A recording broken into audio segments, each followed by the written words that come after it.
하나님 말씀 보시겠습니다. 하나님 말씀은 마태복음 16장 18절 말씀입니다. 또 내가 내게 이르노니 너는 베드로라. 내가 이 반석 위에 내 교회를 세우리니 음부의 권세가 이기지 못하리라. 아멘. 반석 위에 내 교회를 이란 제목으로 이유진 목사님 말씀 증거해 주시겠습니다. 마태복음 16장을 다 통독했고 그 중에서 16절에 신앙 고백이라는 게 나옵니다. 16절을 다 같이 한번 암송해 보겠습니다.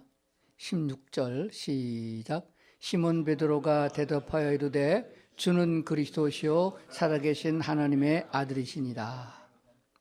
이 말씀은 예수님께서 하늘나라 복음을 전파하신 후에 제자들에게 물어본 적이 있어요.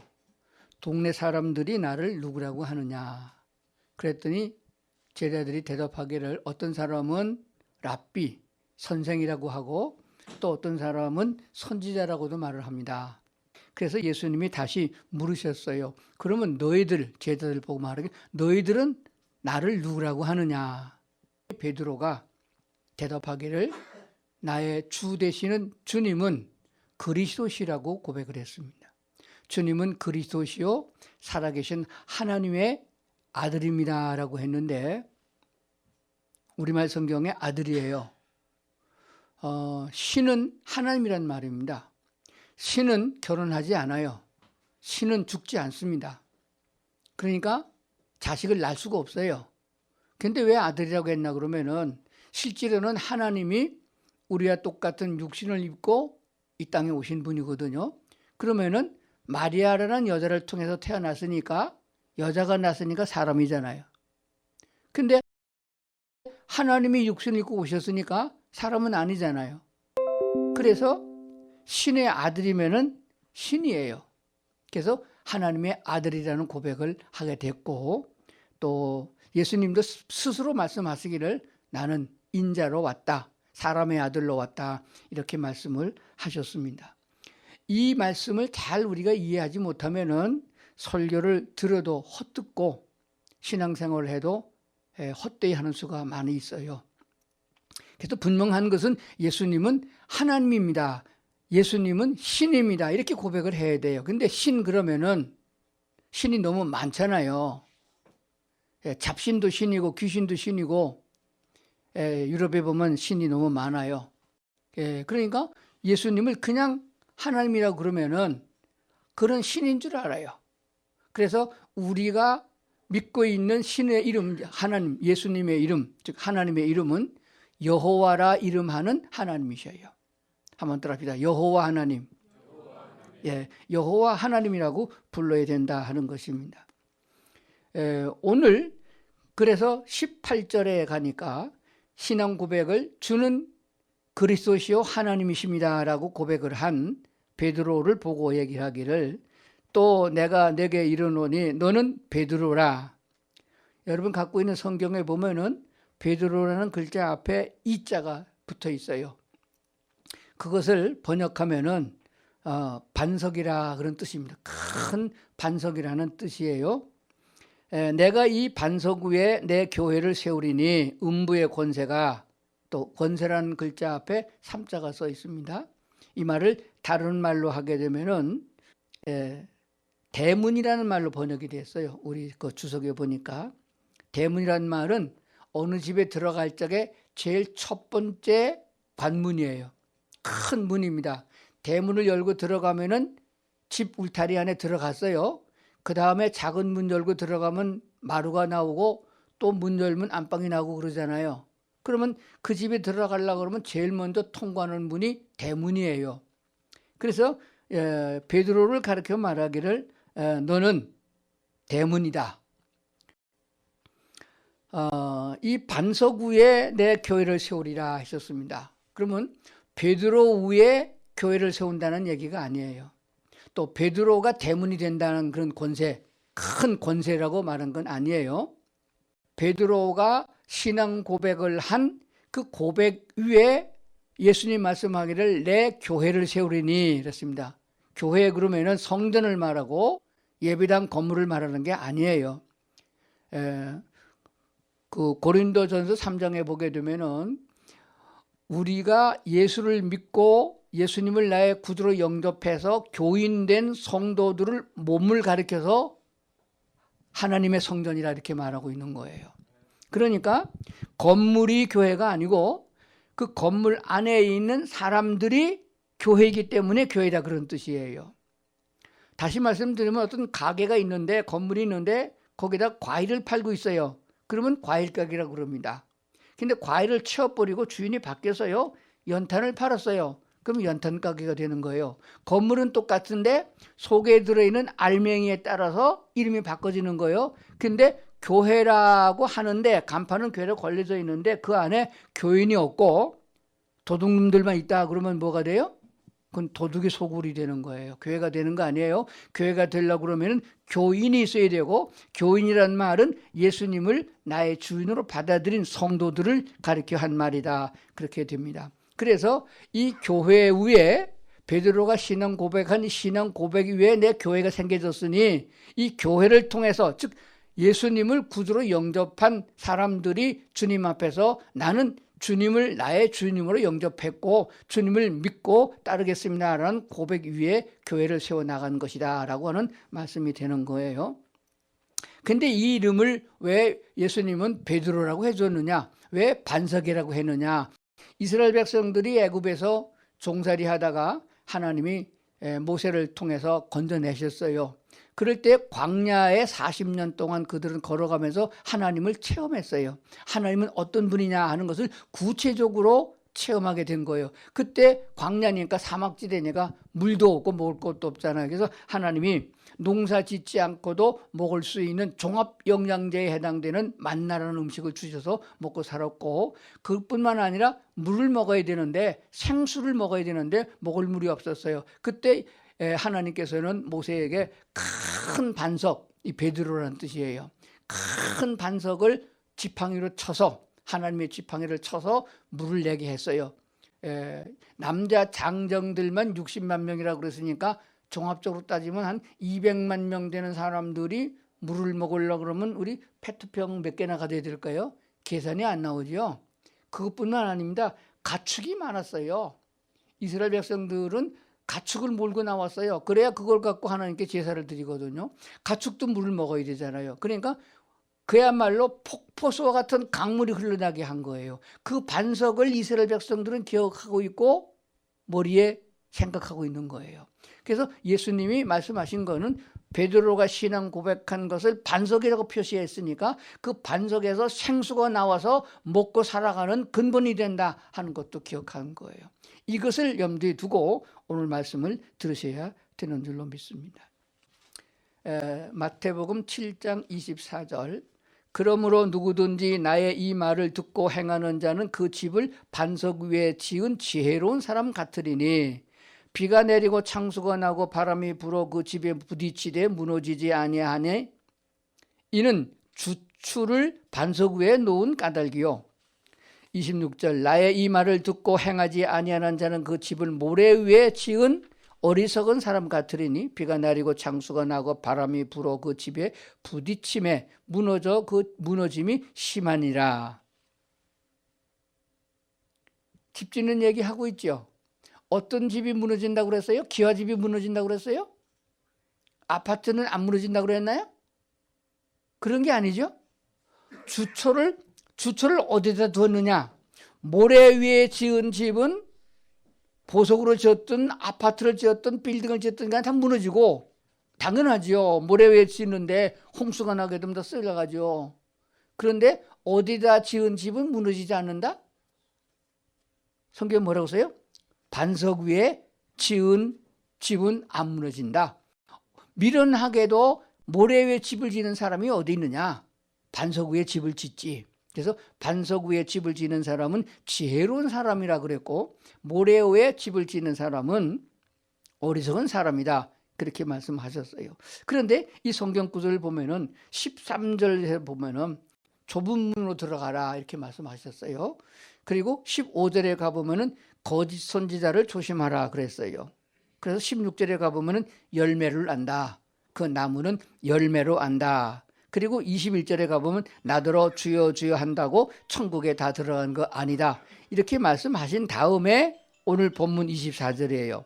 그러므로 반석 위에 집을 짓는 지혜로운 사람이 되어야 된다. 이렇게 말씀하신 거예요. 종합을 해보면은 좁은 문으로 들어가지 아니하고 넓은 길로 가는 사람, 평탄한 길로 가는 사람은 멸망으로 가는 길로 간다. 좁은 문으로 들어가야 천국 간다. 그런 말씀이 있었어요. 그런데 많은 선지자, 지금으로 말하면 목사님들이에요. 교인들을 가르치고 있는 사람들, 선지자들이 거짓 선지자가 있어가지고 그저 이 세상에서 먹고 잘 살고 부족함이 없는 사람이 되어야 된다. 그래서 병도 낫고 또 치료도 받고 돈도 많이 벌고 그렇게 하는 것, 이 세상에서 사는 삶을 가르쳐서 기독교의 핵심인 영생을 얻는 생명에 대한 말씀을 안 전하고 다른 종교와 똑같이 빌고 기도하면은 기도를 들어주셔서 복을 받는다고만 가르치는 이런 거짓 선지자가 많으니까 조심을 해야 된다. 무당한테 가서 구슬해도 병이 낫고 귀신한테 가서 빌어도 복을 받는 세상인데 교회에서 말씀하고 있는 여호와 하나님도 그런 하나님으로 가르친다고 하는 것은 다 거짓 선지자요 싹군이다 이렇게 말씀하는 거예요. 그래서 거짓 선지자를 조심하라. 결국 뭐냐? 열매를 보고 나무를 안다. 가시나무에서 포도를 딸 수가 없고 이 엉겅퀴라는 가시가 있는 풀이 있는데 거기에서 무화과를 딸 수가 없습니다. 포도나무에서 포도를 따는 거고 사과나무에서 사과를 따는 거예요. 그러니까 생명의 씨앗인 예수 그리스도를 믿어야만 대문으로 들어가서 천국으로 들어갈 수 있다고 하는 것이 성경의 진리인데 그걸 가르치지 아니하고 엉뚱하게 세상의 것을 갖다가 심어놓고 열매는 복받는 열매를 얻으려고 하면 안 된다 하는 진리를 말씀하고 있는 겁니다. 그래서 나더러 주여 주여 한다고 다 천국 들어간 게 아니다. 왜냐하면 누구든지 주의 이름을 부르는 자는 구원받으라 했거든요. 그래서 누구든지 주여 주여 한다고 또 천국 들어가는 게 아니라고 말씀하셨어요. 그래서 성경을 자세히 봐야 된다 하는 것을 기억해야 됩니다. 그래서 21절에 나보고 주여 주여만 해서는 안 된다. 말씀을 지켜 행하는 사람이 되어야 된다는 말씀을 주시면서 오늘 본문의 24절로 넘어와서 내 말을 듣고 행하는 사람들은 지혜로운 사람들인데 반석 위에 집을 지어야 된다. 그렇게 말씀하신 거예요. 자, 그래서 이 반석은 어떤 것을 말하고 있느냐? 이스라엘 백성들이 광야에서 실제로 반석에서 생수를 먹었거든요. 그리고 베드로를 가리켜서 말하기를 신앙 고백한 베드로를 말해 너는 이름이 반석이라 내가 이름 해준다. 그러므로 이 반석 위에 내 교회를 세운다. 교회가 곧 하나님의 몸된 교회라는 것을 알게 되었습니다. 그러면은 아주 간략하게 성경에서 이스라엘 백성들이 생수를 마셨던 그 반석과 시몬 베드로를 가리켜서 반석이라고 하니 반석은 무엇을 의미하느냐 하는 것이에요. 고린도전서를 한번 찾아보세요. 고린도전서 10장을 보면은 거기에 반석이 무엇이다라고 가르쳐주고 있습니다. 10장 4절 다 같은 신령한 음료를 마셨으니 이는 그들을 따르는 신령한 반석으로부터 마셨음에 그 반석은 곧 그리스도시다. 따라합시다. 그 반석은 그리스도시다. 자, 여기 보세요. 지금 쭉 설명했는데 그거 다 잊어버리고 딱 하나만 기억하면 여러분 예수 잘 믿는 거고 그 잘 믿는 믿음으로 말미암아 여러분들은 천국의 대문을 넉넉히 들어가는 권세를 받게 된다는 것을 믿으셔야 됩니다. 그러면 쉽게 말하면 이렇습니다. 반석이 그리스도 예수를 말하니까 우리가 집을 짓는 건축자라고 그러면은 누구 위에 집을 지어야 돼요? 예수 그리스도 이름 위에 집을 지어야 된다 하는 것입니다. 그래서 무엇을 하든지 간에 예수님의 이름 위에 여러분의 행함이 있어야 돼요. 이웃을 도와줘도 예수님의 이름으로 도와주고 착한 일을 해도 예수님의 이름으로 하고 교회를 세워도 예수님의 이름으로 내가 학교를 세워도 예수님의 이름으로 그러면 나를 자랑하거나 교만할 게 없습니다. 하나님이 내게 건강도 주셨고 재물도 주셨고 또 지혜도 주셔서 이렇게 살게 하셨습니다. 그게 다 우리 주님이 주신 것입니다. 예수 그리스도 우리의 왕이시요 우리의 제사장이시고 우리의 선지자이신 예수 그리스도가 반석으로 기록되고 있습니다. 그러므로 사람은 누구를 막론하고 이 세상에 살아가는 삶이 그냥 먹고 잠자고 싸고 그 짐승과 똑같은 거예요. 그렇게 사는 인생이 아닙니다. 누구나 다 집을 짓는 사람들, 인생에 집을 짓는 사람들이에요. 여러분 어떤 집을 짓길 원합니까? 내가 노력하고 내가 공부하고 내가 애써서 돈을 많이 벌고 내 걸 만들어 놓으면 그건 다 어리석은 거예요. 허물어지는 것입니다. 남는 게 없다 그런 뜻이에요. 우리는 지혜로운 성도들이 되어야 되는데 그 지혜를 얻으려고 그러면 오늘 하나님의 말씀을 마음에 새기고 가슴에 새기고 예수 그리스도 이름 위에 집을 짓는 성도들이 되어야 할 줄로 믿습니다. 자, 그래서 고린도전서 3장 10절에 가서 한번 보겠습니다. 내게 주신 하나님의 은혜를 따라 내가 지혜로운 건축자와 같이 터를 닦아두매 다른 이가 그에 세우나니 그러나 각각 어떻게 그 위에 세울까를 조심할지니라. 11절 이 닦아둔 것 외에 능히 다른 터를 닦아둘 자가 없으니 이 터는 곧 예수 그리스도시라. 12절 만일 누구든지 금이나 은이나 보석이나 나무나 풀이나 짚으로 이 터 위에 세우면은 나중에 공력을 시험할 적에 불탄다. 그러므로 공력이 남아있으면은 상을 받고 공력이 불타면은 그건 아무것도 없다. 물거품이 된다. 그런 말씀이 됩니다. 그 터 이름이 뭐냐 봤더니 돌멩이 반석이 아니고 예수 그리스도라고 또 한 번 여기서 말씀하고 있습니다. 그 위에 집을 짓는 사람이 우리 모든 예수 믿는 성도들입니다. 그런데 이 건축하는 재료가 모두 6가지가 지금 나오고 있어요. 비유로 설명했어요. 그중에 3가지는 불에 안 타는 거고 3가지는 불에 타는 겁니다. 누구든지 금이나 은이나 보석이나 이 3종류는 불에 타지 않는 것입니다. 마지막 시험 때에 불타지 않는 것 때문에 공력이 남아있어서 상을 받는 거다. 하나님 나라에서 받는 상은 영적인 상인데 이건 영원한 것입니다. 명예에 해당되는 것이고 영원히 사는 사람들의 가치를 인정되어지는 아주 귀한 것이 되어집니다. 세상에 어떤 노력이나 세상에서 어떤 돈을 주고 살 수 없는 귀한 것이라고만 생각하면 됩니다. 사도 바울이 하나님의 나라를 가서 구경을 하고 와가지고는 뭐라고 설명했나 그러면 사람의 말로 과히 설명할 수가 없이 좋은 곳이다. 그렇게밖에 말을 못했어요. 하늘나라는 무엇과 같아 그러면은 땅에 있는 것이잖아요. 그러니까 그거보다 훨씬 좋은 것이요. 몇 천만 배나 좋은 것이기 때문에 사람의 말로 성용할 수가 없다라고 했습니다. 그러니까 하늘나라에서 받는 상은 이렇게 좋은 것이라는 것을 알고 쓸데없는데 신경 써서 일생을 바치고 헛된 거 무너져서 공력이 하나도 없는 모래 위에 집을 지는 어리석은 사람이 되어서는 안 된다 하는 것을 성경은 가르치고 있는 줄로 믿습니다. 나무나 풀이나 짚으로 지푸라기로 집을 짓는 게 제일 쉬워요. 새 집은 지푸라기로 짓더라고요. 이 말씀을 하신 이유가 뭐냐 그러면은 쉽게 그리고 값싸게 그렇게 하나님의 집을 지어서는 되는 게 아니다. 성전을 건축물을 말하는 것이 아닙니다. 우리 신앙생활하는 성도들의 삶의 모습이요 우리의 영혼의 가치를 다듬어가는 것입니다. 하나님을 배신하지 않고 하나님께 쫓겨나지 않았던 원래 인간 아담과 하와로 돌아가야 인간다운 사람이 되는 거예요. 그래서 하나님은 우리를 그와 같은 하나님의 천국으로 인도해서 아주 완전한 인간다운 사람으로 만들기 위하여 예수 그리스도를 보내셨고 예수를 믿는 사람으로 거듭나게 하셔서 성경 말씀을 통하여 우리가 양육되어지고 있는 것이라 그렇게 가르치는 것입니다. 그러면 최종적인 목적은 어디로 가야 되나요? 하버드 대학이에요? 최종적인 목적은 사람다운 사람이 되는 거예요. 이웃 사랑하기를 내 몸같이 사랑하라. 이렇게 실천해 나가면서 몸에 익혀서 예수 그리스도가 우리를 살려주기 위하여 자기 자신을 십자가의 희생 제물로 내놓은 것처럼 우리가 헌신적으로 봉사하는 사람이 됨으로 말미암아 우리 속사람이 하나님의 사람으로 거듭나서 계속적으로 발전해서 영적인 세계에 들어가서도 하나님과 더불어 살아가는 사람이 된다 하는 것이거든요. 고린도전서 12장 27절에 보면 너희는 그리스도의 몸이요 지체의 각 부분이라. 우리가 예수 그리스도의 몸의 한 부분이라 이렇게 말씀을 해주신 걸 보게 됩니다.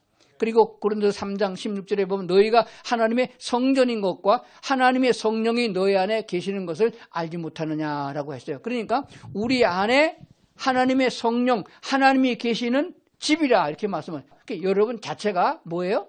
하나님의 성령이 계시는 하나님의 집이에요.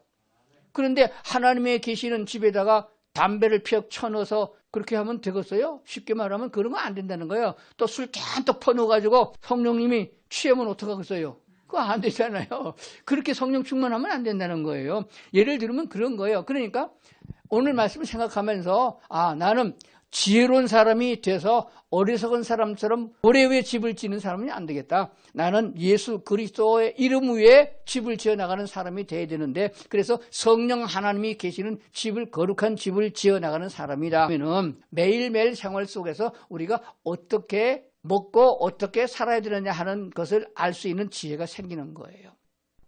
마지막 날 세상이 심판되어질 적에 공로가 하나도 불타지 아니하고 그대로 남아있어서 예수님의 이름으로 행했고 예수님의 이름으로 살았던 생애가 되기 때문에 그 공로가 하나님 나라까지 연결되어진다고 성경이 말씀하시니 그 말씀을 믿는 게 우리 성도들의 삶이다. 오늘 성경 말씀 듣는 사람은 반석이신 예수 그리스도의 이름 위에 예수 그리스도의 이름으로 무엇을 하든지 행하는, 그래서 마지막 때에 다 존귀하다고 인정받을 수 있는 그런 성도들이 되기를 주의 이름으로 축원합니다. 기도하시겠습니다. 하나님 감사합니다. 오늘도 우리를 하나님의 교회로 보내셔서 말씀 듣게 하셨으니 이 말씀이 삶의 양식이 되시고 우리 삶의 원동력이 되게 도와주시옵소서. 반석 위에 집을 지는 지혜를 갖게 하시옵소서. 그리스도 예수의 이름으로 행하는 저희가 다 되도록 도와주시옵소서. 예수님 이름으로 기도드리옵나이다. 아멘.